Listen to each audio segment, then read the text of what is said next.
ਗੁਰੂ ਵਾਹਿਗੁਰੂ ਵਾਹਿਗੁਰੂ ਵਾਹਿਗੁਰੂ ਵਾਹਿਗੁਰੂ ਵਾਹਿਗੁਰੂ ਵਾਹਿਗੁਰੂ ਜੀ ਕਾ ਖਾਲਸਾ श्री वाहिगुरु जी की फतेह। अब गुरमन प्यारे पहला आप जो आप भुल चुके हाँ, हसना खेडना खाना पीना ये तो चेते रखिया, काम करना, पर यह भुल गया, विसर गया है मरना, ये अपन भुल चुके। अपन ऐ लगता है कि ये सदा वास्ते जीवन है तो ये वास्ते जिहड़ा कर्म है वही सारा कुछ है, तो जिहड़ा काम वास्ते मानसजामा मिलिया सी उहनूं विसार दिता।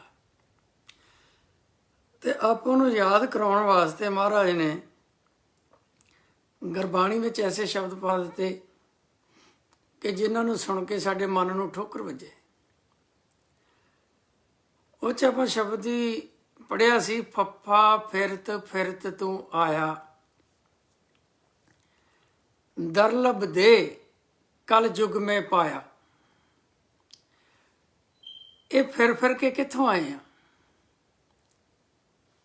तो जिथों भी फिर के आए हैं तो नाल महाराज कहते हर के आए जो, हरदे आ रहे जे।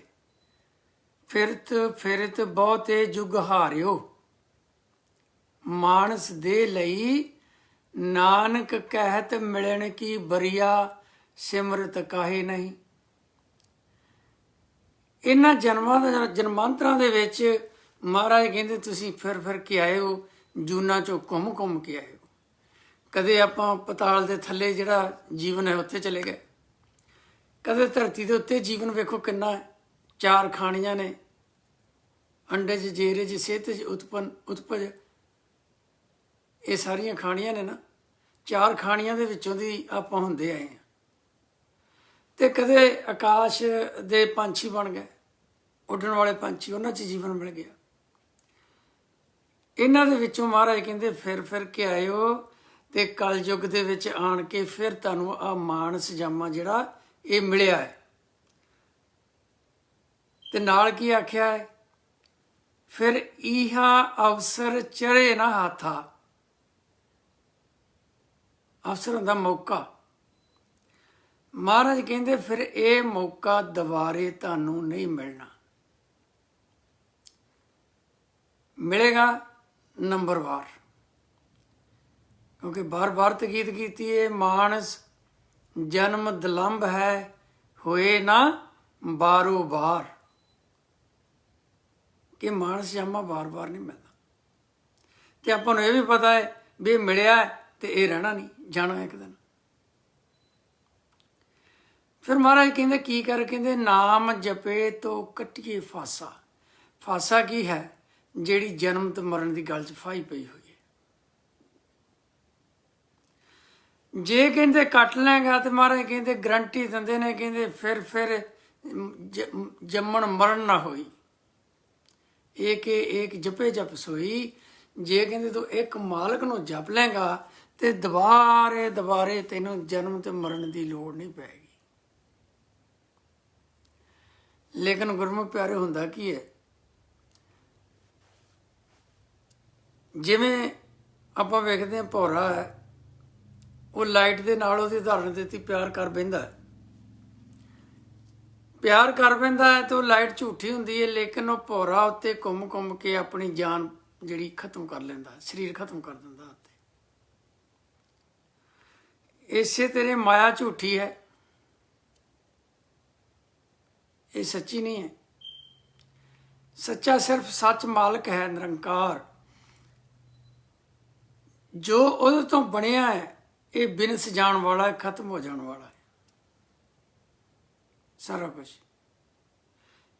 तो उस खेल दे विच आपां चलदे हां, ते खेल दे विच जन्म ते मरण दे विच चल रहे हैं।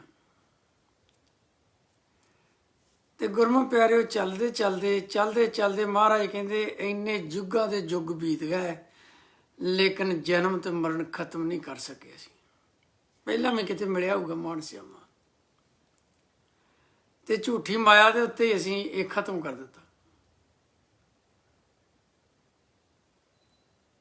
ਹੁਣ ਗੁਰਮੁਖ ਪਿਆਰਿਓ, ਜਿਹੜਾ ਇਹ ਸਰੀਰ ਹੈ ਸਾਡਾ, ਇਸ ਧਰਤੀ ਤੇ ਵਸਣ ਵਾਲਾ ਹੈ, ਤੇ ਇਹਦਾ ਸੰਬੰਧ ਇਸ ਧਰਤੀ ਦੇ ਨਾਲ ਹੈ। ਇਹਦਾ ਸੰਬੰਧ ਜੋ ਇਹਨੂੰ ਖਾਣਾ ਪੀਣਾ ਮਿਲਣਾ ਹੈ ਇਸ ਧਰਤੀ ਤੋਂ ਮਿਲਣਾ ਹੈ। ਲੇਕਿਨ ਸਾਡਾ ਜਿਹੜਾ ਮਨ ਹੈ, ਸਾਡੀ ਜਿਹੜੀ ਆਤਮਾ ਹੈ,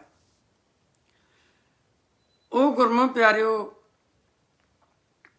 ਉਹ ਇਸ ਧਰਤੀ ਤੇ ਵਸਣ ਵਾਲੀ ਨਹੀਂ, ਉਹ ਨਿਰੰਕਾਰ ਦੇ ਦੇਸ਼ ਦੇ ਰਹਿਣ ਵਾਲੀ ਹੈ। ਤੇ ਇਹਦੀ ਖੁਰਾਕ, ਇਹਦਾ ਕੱਪੜਾ, ਇਹਦੀ ਸਿਫਤ ਸਲਾਹ ਦਾ ਕੱਪੜਾ ਜਿਹੜਾ ਹੈ ਉਹ ਦਰਗਾਹ ਦੇ ਵਿੱਚੋਂ ਮਿਲਣਾ। ਠੀਕ ਹੈ ਨਾ? ਇਸ ਕਰਕੇ ਜੇ ਇਹਦੀ ਖੁਰਾਕ ਅਸੀਂ ਖਾਣਾ ਚਾਹੁੰਦੇ ਹਾਂ ਤੇ ਸਾਨੂੰ ਸਾਡਾ ਮਨ ਜਗਾਉਣਾ ਪਏਗਾ। ਨਾਲ ਕਿਸੇ ਨੇ ਵੀ ਪੁੱਛਿਆ ਕੁਐਸਚਨ,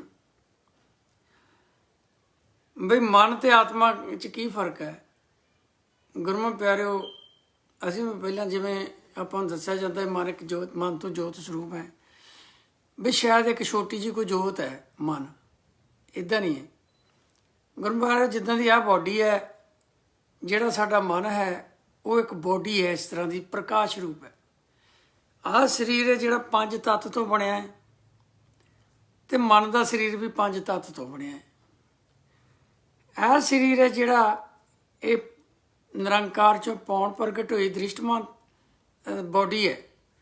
ਪੌਣ ਤੋਂ ਪਾਣੀ, ਪਾਣੀ ਤੋਂ ਅਗਨ, ਸਾਚੇ ਤੇ ਪਵਣਾ ਪਿਆ, ਪਵਣੇ ਤੇ ਜਲ ਹੋਏ, ਜਲ ਤੇ ਤ੍ਰੈ ਪੌਣ ਸਾਜਿਆ, ਘਟ ਘਟ ਜੋ ਸਮੋਏ, ਉਹ ਤੋਂ ਪ੍ਰਗਟ ਹੋਇਆ। ਤੇ ਲੇਕਿਨ ਜਿਹੜੇ ਮਨ ਨੂੰ ਤੱਤ ਲੱਗੇ ਨੇ 5, ਉਹ ਕਲੀਅਰ ਲੱਗੇ ਨੇ, ਸੱਚ ਚੋਂ ਪ੍ਰਗਟ ਹੋਏ ਨੇ, ਸਿੱਧੇ ਹੀ ਪੰਜੇ, ਜਿਹਨੂੰ ਗੁਰਬਾਣੀ 'ਚ ਮਹਾਰਾਜ ਨੇ ਦੱਸਿਆ ਹੈ, 5 ਤੱਤ ਸੁਨੋ ਪ੍ਰਕਾਸ਼ਾ, ਦੇ ਸੰਜੋਗੀ ਕਰਮ ਅਭਿਆਸਾ, ਕਿ ਉਹ 5 ਤੱਤ ਸੁਨ ਚੋਂ ਪ੍ਰਗਟ ਹੋਏ ਨੇ, ਇਸ ਤੋਂ ਸੱਚ ਚੋਂ। ਤੇ ਉਹ ਮਨ ਦੇ ਉੱਤੇ ਜਿਹੜਾ ਹੈ ਉਹਦੇ ਵਿੱਚ ਨਾਮ ਰੱਖ ਕੇ ਉਹ ਮਨ ਦਾ ਸਰੀਰ ਜਿਹੜਾ ਬਣਾ ਦਿੱਤਾ, ਜਿਹਨੂੰ ਕਹਿੰਦੇ ਨੇ ਸੂਖਮ ਮੂਰਤ। ਉਸ ਮਨ ਦਾ ਸਰੀਰ ਨੂੰ ਨਾਮ ਨਿਰੰਜਨ ਕਾਇਆ ਕਾ ਆਕਾਰ, ਤੇ ਉੱਤੇ ਆ ਕਾਇਆ ਦਾ ਆਕਾਰ ਆਇਆ, ਅੰਦਰ ਸੂਖਮ ਮੂਰਤ ਹੈ, ਉਹਦੇ ਅੰਦਰ ਨਾਮ ਹੈ, ਤੇ ਨਾਮ ਦੇ ਆਕਾਰ, ਮਨ ਦੇ ਆਕਾਰ ਤੇ ਆ ਕਾਇਆ ਦਾ ਆਕਾਰ ਆਇਆ ਹੋਇਆ। ਉਹ ਪੂਰੀ ਬੋਡੀ ਨੂੰ ਮਨ ਕਹਿੰਦੇ ਨੇ, ਪ੍ਰਕਾਸ਼ ਰੂਪ ਹੈ। ਔਰ ਉਸ ਮਨ ਦੇ ਵਿੱਚ ਇੱਕ ਜੋਤ ਹੈ, ਉਸ ਸਰੀਰ ਦੇ ਵਿੱਚ, ਜਿਹਨੂੰ ਆਤਮਾ ਕਹਿੰਦੇ ਨੇ। ਉਹਦਾ ਬਿਲਕੁਲ ਆਕਾਰ ਹੈ ਜਿਹੜਾ ਬਿਲਕੁਲ ਛੋਟਾ ਹੈ। ਇੱਕ ਵਾਰੀ ਇਸ ਤਰ੍ਹਾਂ ਮੌਕਾ ਬਣ ਗਿਆ ਸੀ, ਮਹਾਰਾਜ ਨੇ ਦਰਸ਼ਨ ਕਰਾਤੇ, ਉਹ ਆਪਾਂ ਛੋਟੇ ਜਿਹੇ ਜਾਂ ਇੰਨੇ ਟਟਾਣੇ ਕੁ ਜਿੱਡੇ, ਤੇ ਉੱਥੇ ਜਾ ਕੇ ਪਤਾ ਲੱਗਦਾ ਕਿ ਇਹ ਹੈ ਅਸਲੀ ਮੈਂ, ਜਿਹਨੂੰ ਕਹਿੰਦੇ ਨੇ ਹੋਂਦ ਆਪਣੀ। ਇੱਕ ਮੈਂ ਹੁੰਦਾ ਹੰਕਾਰ, ਇੱਕ ਮੈਂ ਹੁੰਦੀ ਹੈ ਆਇਡੈਂਟੀਟੀ। ਉਹ ਉੱਥੇ ਜਾ ਕੇ ਪਤਾ ਲੱਗਦਾ ਹੈ ਕਿ ਇਹ ਅਸਲੀ ਆਇਡੈਂਟੀਟੀ ਇੰਨੀ ਕੀ ਹੈ ਸਾਡੀ। ਤੇ ਉਹਦੇ ਉੱਤੇ ਮਨ ਦਾ ਆਕਾਰ ਚੜ੍ਹਿਆ ਹੁੰਦਾ, ਤੇ ਮਨ ਦੇ ਉੱਤੇ ਆਕਾਰ ਤੇ ਆਹ ਬਾਡੀ ਦਾ ਆਕਾਰ ਚੜ੍ਹਿਆ ਹੁੰਦਾ। ਹੁਣ ਜਿਹੜਾ ਉਹ ਮਨ ਦਾ ਆਕਾਰ ਹੈ ਗੁਰਮੁਖ ਪਿਆਰਿਓ, ਉਹ ਸਵੇਰੇ ਹੀ ਇੱਥੇ ਆਉਂਦਾ ਤੇ ਰਾਤ ਨੂੰ ਵਾਪਸ ਚਲਾ ਜਾਂਦਾ ਹੈ। ਦਿਨ ਤੇ ਰਾਤ ਦਾ ਖੇਲ ਹੈ, ਦਿਵਸ ਰਾਤ ਦੀ ਦਾਈ ਦਾ ਖੇਲੇ ਸਗਲ ਜਗਤ। ਤੇ ਹੁਣ ਮਹਾਰਾਜ ਕਹਿੰਦੇ ਨੇ, ਹੁਣ ਈਹਾ ਅਵਸਰ ਚਰੇ ਨਾ ਹੱਥਾ, ਵੀ ਇਹ ਦੁਬਾਰੇ ਤੈਨੂੰ ਮਿਲਣਾ ਨਹੀਂ ਅਵਸਰ, ਮੌਕਾ। ਹੁਣ ਗੁਰਮੁਖ ਪਿਆਰਿਓ, ਦੁਨੀਆ ਦੇ ਵਿੱਚ ਜਦੋਂ ਆਪਾਂ ਵੇਖਦੇ ਹਾਂ, ਆਪਾਂ ਨੂੰ ਮਾਇਆ ਦੇ ਮੌਕੇ ਮਿਲਦੇ ਨੇ, ਕੰਮਕਾਰ ਦੇ ਮੌਕੇ ਮਿਲਦੇ ਨੇ, ਤਾਂ ਆਪਾਂ ਛੱਡਦੇ ਨਹੀਂ। ਆਪਾਂ ਜ਼ੋਰ ਲਾ ਦਿੰਦੇ ਹਾਂ ਕਿ ਮੌਕਾ ਹੱਥੋਂ ਚਲਾ ਨਾ ਜਾਵੇ। ਤੇ ਕਰਨੀ ਵੀ ਚਾਹੀਦੀ ਹੈ, ਮਿਹਨਤ ਕਰਨੀ ਵੀ ਚਾਹੀਦੀ ਸਰੀਰ ਵਾਸਤੇ। ਇਹ ਨਹੀਂ ਵੀ ਆਪਾਂ ਛੱਡ ਕੇ ਬੈਠ ਜਾਈਏ, ਕਿਉਂਕਿ ਇਹਨੂੰ ਮਕਾਨ ਦੀ ਵੀ ਲੋੜ ਹੈ, ਇਹਨੂੰ ਕੰਮਕਾਰ ਦੀ ਵੀ ਲੋੜ ਹੈ, ਖਾਣ ਦੀ ਵੀ ਲੋੜ ਹੈ, ਪੀਣ ਦੀ ਵੀ ਲੋੜ ਹੈ, ਕੱਪੜੇ ਦੀ ਵੀ ਲੋੜ ਹੈ। ਠੀਕ ਹੈ ਨਾ? ਪਰ ਇਹ ਨਹੀਂ ਵੀ ਆਪਾਂ ਇਸ ਬਾਡੀ ਵਾਸਤੇ ਤਾਂ ਕਰੀ ਜਾਈਏ ਸਾਰਾ ਕੁਝ। ਜਿਹੜੀ ਸਾਡੀ ਸੀ ਅਸਲ ਹਾਂ, ਅਸੀਂ ਖੇਡ ਦੇ ਵਿੱਚੋਂ ਨਿਕਲਣਾ ਹੈ, ਅਸੀਂ ਜਨਮ ਮਰਨ ਖੰਡਨ ਕਰਨਾ ਹੈ, ਉਹ ਅਸੀਂ ਭੁੱਲ ਜਾਈਏ। ਕਿਉਂਕਿ ਉਹ ਸਾਨੂੰ ਨਿਰੰਕਾਰ ਨੇ ਸਮਝਾਇਆ ਗੁਰਬਾਣੀ ਵਿੱਚ, ਮਾਨਸ ਦੇ ਬਹੁਰ ਨਾ ਪਾਵੇ, ਕਿਛ ਅਪਾਓ ਮੁਕਤ ਕਾ ਕਰ ਰਹੇ। ਤੇ ਅਸੀਂ ਫਿਰ ਨਾ ਹਿਸਾਬ ਲਾ ਲੈਂਦੇ ਹਾਂ ਵੀ ਇੰਨਾ ਕੋਈ ਮਾੜਾ ਹੋਣ ਡਿਆ ਦੁਨੀਆ ਤੇ ਮਹਾਰਾਜ ਕਿਉਂ ਨਹੀਂ ਕਰਦਾ। ਗੁਰਮੁਖ ਪਿਆਰਿਓ, ਇਹ ਇੱਕ ਖੇਲ ਹੈ। ਜਿਵੇਂ ਕੋਈ ਖੇਡ ਹੁੰਦੀ ਹੈ ਕਬੱਡੀ ਦੀ, ਫੁੱਟਬਾਲ ਦੀ ਲਾ ਲਓ, ਉਹਦਾ 'ਚ ਖਿਡਾਰੀ ਖੇਡਦੇ ਨੇ, ਕੋਚ ਜਿਹੜਾ ਅੰਦਰ ਜਾ ਕੇ ਨਹੀਂ ਖੇਡ ਸਕਦਾ। ਉਹ ਟੀਮ ਦਾ ਮਾਲਕ ਅੰਦਰ ਜਾ ਕੇ ਨਾਲ ਨਹੀਂ ਖੇਡ ਸਕਦਾ, ਉਹ ਦਖਲ ਨਹੀਂ ਦੇ ਸਕਦਾ ਉਹਨਾਂ ਦੇ ਵਿੱਚ, ਉਹ ਖਿਡਾਰੀਆਂ ਨੇ ਖੇਡਣਾ। ਇਸੇ ਤਰ੍ਹਾਂ ਨਿਰੰਕਾਰ ਨੇ ਇਹ ਖੇਲ ਬਣਾਈ ਹੈ, ਆਵਣ ਜਾਵਣ ਖੇਲ ਬਣਾਇਆ ਆਗਿਆਕਾਰੀ ਕੀਨੀ ਮਾਇਆ। ਤੇ ਉਹ ਮਾਇਆ ਦੇ ਵਿੱਚ ਵੀ ਨਿਰੰਕਾਰ ਮਨ ਕਿਵੇਂ ਖੇਲਦਾ ਸਾਡਾ, ਕਿਵੇਂ ਨਹੀਂ ਖੇਲਦਾ, ਉਹ ਦਖਲ ਅੰਦਾਜ਼ੀ ਨਹੀਂ ਕਰਦਾ। ਇਹ ਫੌਲ ਖੇਡੇ, ਇਹ ਕਿਸੇ ਨੂੰ ਮਾਰੇ, ਕਿਸੇ ਨੂੰ ਲੁੱਟੇ, ਇਹ ਚੰਗੇ ਕੰਮ ਕਰੇ, ਇਹ ਮਾੜੇ ਕੰਮ ਕਰੇ, ਇਹਦੇ ਕੰਮ 'ਚ ਦਖਲ ਨਹੀਂ ਦਿੰਦਾ। ਜੋ ਜੋ ਮਨ ਸਾਡਾ ਕਰਦਾ ਹੈ ਉਹ ਨਾਲੋਂ ਨਾਲ ਲਿਖਤ ਦੇ ਵਿੱਚ ਲਿਖ ਹੋਈ ਜਾਂਦਾ। ਅਸੀਂ ਝੂਠ ਬੋਲਿਆ, ਉਹ ਲਿਖਿਆ ਗਿਆ। ਅਸੀਂ ਚੋਰੀ ਕਰ ਲਈ, ਲਿਖੀ ਗਈ। ਇਹ ਕਰਮ ਹੈ, ਇਹਨੂੰ ਕਹਿੰਦੇ ਨੇ ਕਰਮ। ਜਿਹਨੂੰ ਆਮ ਜੀਵ ਆਪਾਂ ਕਹਿੰਦੇ ਨੇ ਰੱਬਾ ਮੈਂ ਕੀ ਏਡੇ ਮਾੜੇ ਕਰਮ ਕਰਤੇ,